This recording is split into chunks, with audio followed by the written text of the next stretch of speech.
Iran યુદ્ધના કારણે એલપીજીની અછતથી ફફડાટનો માહોલ છે। અમદાવાદની હોટલ્સ અને રેસ્ટોરન્ટ ઉદ્યોગ ચિંતામાં મુકાયા છે। એલપીજીનો સ્ટોક ઘટતા રેસ્ટોરન્ટ્સ બંધ થવાની નોબત આવી છે। અમદાવાદની 2000 અને ગુજરાતની 10,000 હોટલ રેસ્ટોરન્ટ્સને આની સીધી અસર થશે। બિઝનેસ ઠપ થતાં બેરોજગારી વધવાની પૂરેપૂરી શક્યતા છે। કારીગરો વતન પરત ફરતા ફરી બિઝનેસ શરૂ કરવો મુશ્કેલીભર્યો બની જશે। 1902નો કમર્શિયલ સિલિન્ડર બ્લેકમાં 3500 રૂપિયા પર પહોંચી ગયો છે। પીજીમાં રહેતા વિદ્યાર્થીઓના ભોજન ઉપર પણ સંકટ આવ્યું છે। સીએનજી પીએનજી સપ્લાય રાબેતા મુજબ કોઈ જ અસર તેના પર નહીં જોવા મળે। અત્યારે સરકાર તરફથી હજુ એવો કોઈ પરિપત્ર આવ્યો નથી, પણ જે અમે આજે ગેસ સિલિન્ડરના જે સપ્લાયરો છે એમની જોડે જે વાત કરતા એમને ખબર પડી કે એમને કોમર્શિયલ બાટલા સિલિન્ડર સપ્લાય કરવાની સરકારશ્રી તરફથી ઓર્ડર છે ના છે, ફક્ત ડોમેસ્ટિકને ધ્યાન આપવાની જરૂર છે। એટલે લગભગ અત્યારે અહીંયા ગુજરાતમાં અને અમદાવાદમાં લગભગ 70-80% તો ગેસ લાઈન છે એમને અત્યારે તત્કાલ કોઈ અસર નહીં થાય, પણ લગભગ જે નાના જે લગભગ અહીંયા આજે બી અમદાવાદમાં ગણવા જઈએ તો 2,000 રેસ્ટોરન્ટ એવી હશે કે જે ગેસ સિલિન્ડર ઉપર ચાલતી હશે, એ તાત્કાલિક આજ રાતથી અને કાલ સવારથી બંધ થવાની શરૂ થઈ જશે। વધુ માહિતી મેળવીશું। સંવાદદાતા આશુતોષ અમારી સાથે સીધા અહીંયા જોડાઈ ગયા છે। આશુતોષ, જે રીતે આ યુદ્ધની અસર ગેસ પર પડી રહી છે, ઘરના ચૂલા સુધી આવે આ યુદ્ધની અસર આવી ગઈ છે।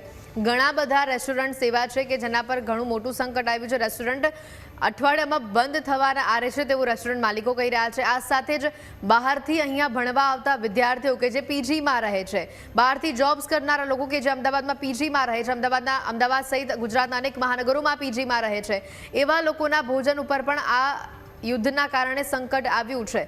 શું લાગી રહ્યું છે, કેવી પરિસ્થિતિ સર્જાશે અને ભારત સરકાર, ગુજરાત સરકાર આના માટે કેવા પ્રયત્નો કરી રહી છે?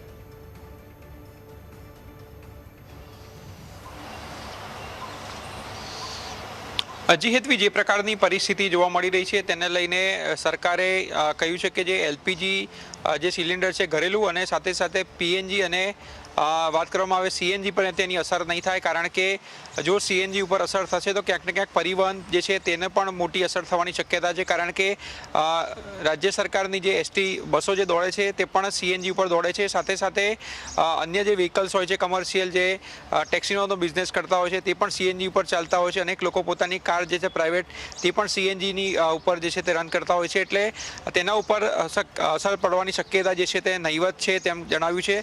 સાથે સાથે જે પીએનજી છે એટલે ઘરેલું ગેસ છે તેના ઉપર પણ કોઈ પણ પ્રકારની અસર નહીં થવા દે સરકાર તેવું કહેવું છે, કારણ કે જો તે પર અસર થાય તો ક્યાંક ને ક્યાંક લોકોના ચૂલા જે છે તે ઘરે સળગતા બંધ થઈ જશે અને ખૂબ જ મોટી સમસ્યા જે છે તે સર્જાઈ શકે છે।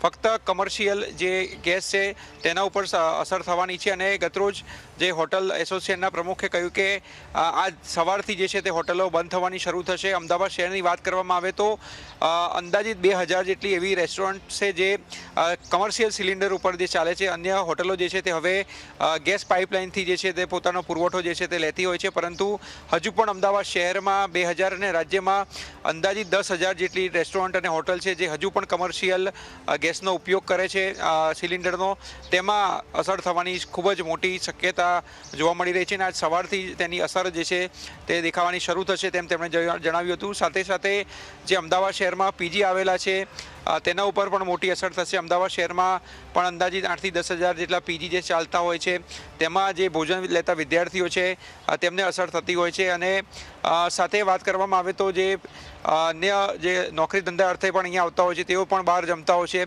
તેમાં પણ ખૂબ જ મોટી સંખ્યામાં અસર થવાની શક્યતાઓ જે છે તે સેવાઈ રહી છે। અને રેસ્ટોરન્ટ એસોસિએશનનું કહેવું છે કે જો કમર્શિયલ સિલિન્ડર આપવાના બંધ થશે તો સમગ્ર જે ઉદ્યોગ જે છે તે ઠપ થશે અને સાથે બેરોજગારી પણ વધવાની છે અને જો તેમના કારીગરો વતન જતા રહેશે તો તેમને પરત જે છે આવતા પણ સમય જશે, એટલે પણ ધંધા રોજગારને ફરી બેઠો કરવા માટે જે છે તે સમય લાગશે।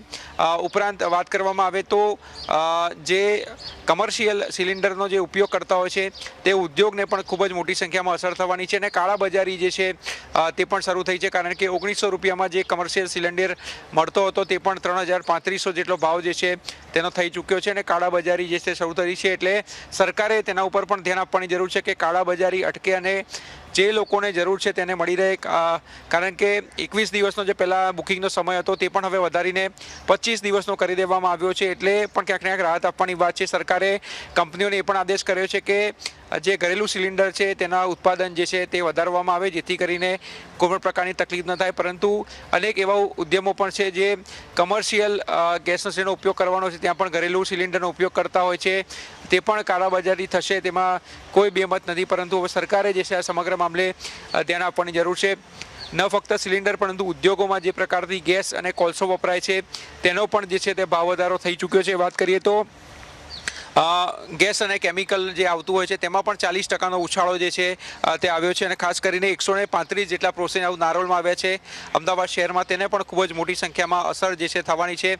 કેમિકલ જે પહેલાં 100 રૂપિયામાં મળતું હતું તે હવે યુદ્ધના કારણે 300 રૂપિયા જે છે તેનો ભાવ વધી ચૂક્યો છે. એટલે 300 રૂપિયાથી જે છે તે વેચાવાનો શરૂ થયો છે. તો બીજી તરફ વાત કરીએ તો જે 6500 રૂપિયા અગાઉ જે હતા કોલસાના તે પણ વધીને 10,000 રૂપિયા થઈ ચૂક્યો છે. એટલે તમામ ક્ષેત્રે જે છે તે ભાવ વધારો જોવા મળી રહ્યો છે. અને મોટી સંખ્યામાં લોકોએ જે છે તે હવે ચિંતા કરી રહ્યા છે કે પોતાનો બિઝનેસ જે છે તે ટકશે કે નહીં, કારણ કે જે પ્રકારની પરિસ્થિતિ જોવા મળી રહી છે, જો આ જ પ્રકારની પરિસ્થિતિ વધુ ચાલશે તો ક્યાંક ને ક્યાંક સંકટ જે છે તે વધશે. અને તેના જ કારણે લોકોમાં પણ જે છે તે હવે ચિંતા પ્રસરી છે, કારણ કે ભાવ વધારો તો થઈ જ રહ્યો છે, સાથે સાથે કાળાબજારી જે છે તે પણ થઈ રહી છે, તેના પણ જે છે તે રોક લગાવવી જરૂરી બની છે. આભાર સમગ્ર વિગતો બદલ.